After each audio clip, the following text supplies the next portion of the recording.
Need for Speed Underground wird dieses Jahr schon 20 Jahre alt. Damals schlug es ein wie eine Bombe, Fast and Furious war ein Hype und so war es auch der perfekte Zeitpunkt für solch ein Rennspiel. Wir wurden in eine neue Welt ohne exotische Autos wie Ferrari oder Lamborghini geworfen. Straßenfahrzeuge waren nun am Zug, die wir optisch und leistungstechnisch tunen konnten. Underground war ebenso der Beginn einer Story, die bis heute als die beste, die es jemals in einem Need for Speed gab, gilt. Oder beziehungsweise diese ganze Reihe, die auch die Nachfolger. Ne? Das war ja eine zusammenhängende Story, auf jeden Fall eine ganz wilde Geschichte. Wir kamen als Anfänger ohne Auto in Olympic City an. Eine Vorgeschichte unseres Charakters gab es zu dem Zeitpunkt noch nicht. Wir lernten Samantha kennen, die uns in die Szene eingeführt hat und uns die Möglichkeit gab, unser erstes Auto zu kaufen. Auch lernten wir Eddie kennen, welcher auch erst seit kurzem in der Stadt war, aber schnell zeigte, dass er problemlos die Ranglisten erobern wird. Kein Wunder, wenn man direkt mit einem Skyline R34 ankommt, der voll aufgetunt ist und bis heute genau wie der Most Wanted M3 GTR als Legende gilt.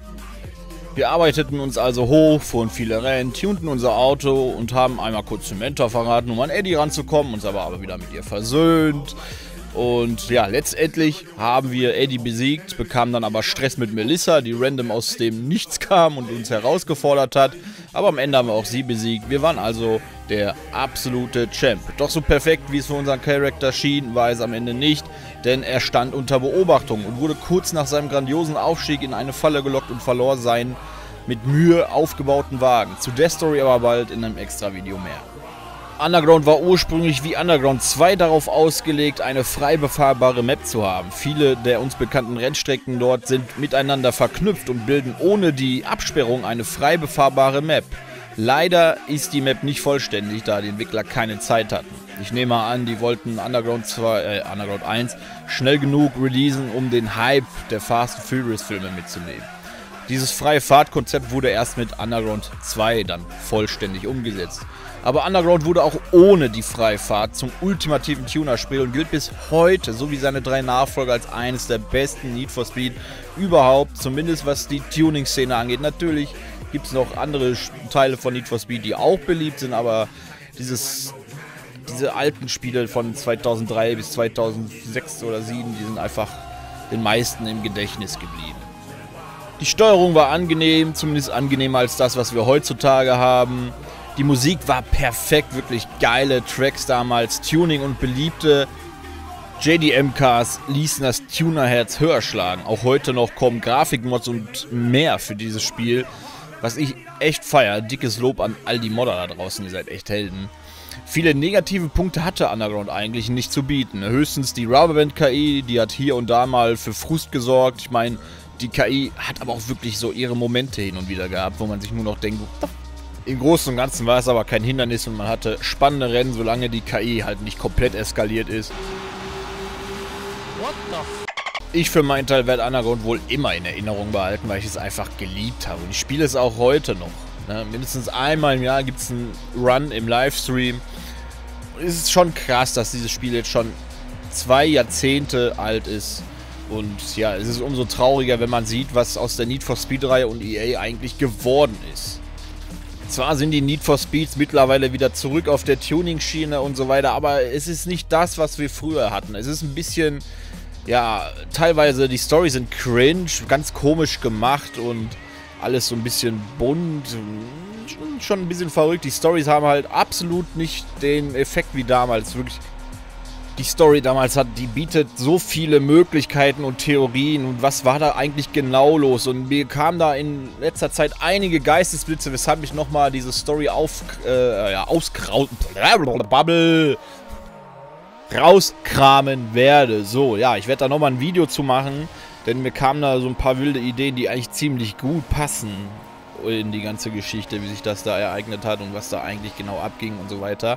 Aber ja, wie gesagt, dazu mehr in einem anderen Video. Bei den heutigen Stories, zum Beispiel die Unbound-Story, denkt man sich, okay, und bumm, egal. Ist mir die Latte direkt vergessen.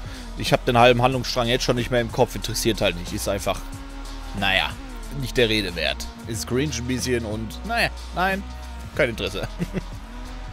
Viele Fans fragen sich ja bis heute, warum kommt da denn kein Remaster oder warum sind die Spiele auch nicht abwärtskompatibel irgendwie, ne? Also ich meine, Underground 2 zum Beispiel lief, glaube ich, schon auf der alten Xbox und PlayStation 3, wenn ich mich nicht täusche, oder? PlayStation 2 müsste eigentlich auch, aber theoretisch müsste es trotzdem möglich sein, die Spiele zu spielen. Man kann ja auch mal mittlerweile PlayStation 1 Spiele auf der PlayStation 5 spielen oder ganz alte Xbox auf der Series X. Also, warum macht EA die nicht wenigstens abwärtskompatibel? Klar, die dürfen die Spiele nicht mehr verkaufen, aber ich meine, es ist EA und wer die Discs hat, der kann sie ja dann trotzdem spielen. So läuft das ja zum Beispiel bei Xbox auch. Ne? Wer der Forza Horizon 1 zum Beispiel auf der Disc hat, kann es auf der Series X spielen. Oder sie remastern oder machen direkt ein Komplett-Remake. Ich meine, bei einem Komplett-Remake, man muss ja auch beachten, ne, die haben halt einen neuen Stil und es kann schon sein, dass sie dann die Story nehmen von früher und so weiter und das einfach so maßlos verkacken, dass sie den Shitstorm ihres Lebens bekommen. Wahrscheinlich haben sie davor auch Angst oder, ja, ein Remaster wäre da natürlich dann in der Hinsicht besser, aber es passiert halt nicht und frag mich nicht warum. Ich meine, die haben Need for Speed Hot Pursuit von 2010 remastert. Warum? Das Spiel sah ja noch gut aus. Also ich meine, ich beschwere mich nicht. Es ist cool, dass er da ist und auch für die neuen Konsolen. Aber warum nehmen sie da nicht die alten Spiele und remastern die und bringen die auf die neuen Konsolen? Wenn man das als Vierer-Pack oder so rausbringt, also ich sehe da nur Win-Win für EA. Ich glaube, das würde gestürmt werden. Da hätte jeder Bock drauf. Vor allem, wenn man die Spiele dann wieder online zusammenspielen kann. Ich würde es einfach so hart feiern, wieder in Underground 1 mal gegen euch zu fahren oder gegen Kollegen. Oder in Underground 2 oder vor allem Most Wanted und Carbon. Die Online-Modis waren so geil. Aber ja, EA so... Ich weiß ja nicht. Ich glaube, war da was? Keine Ahnung. Da passiert einfach nichts. Ich verstehe es nicht. Naja. Die werden schon ihre Gründe haben, hat wahrscheinlich wieder mit Geld zu tun. Die beiden sind ja halt geizig da, ganz komisch drauf sind sie, aber naja, was willst du machen? Ist halt wie es ist. Ja, schreibt mir da gerne mal eure Meinung in die Kommentare. Würdet ihr so ein Remaster richtig fühlen und ja, wie habt ihr damals Underground empfunden? Habt ihr es überhaupt gespielt oder habt ihr gesagt, ne, ist nichts für mich, ich spiele lieber klassisches Need for Speed? Ja, haut das gerne mal in die Kommentare. Lasst gerne ein Abo da und ein Like, wenn ihr das noch nicht getan habt. Support ist kein Wort. Ich bin raus an der Stelle. Bedanke mich fürs Zuschauen und wir sehen uns im nächsten Video. Auf Wiedersehen.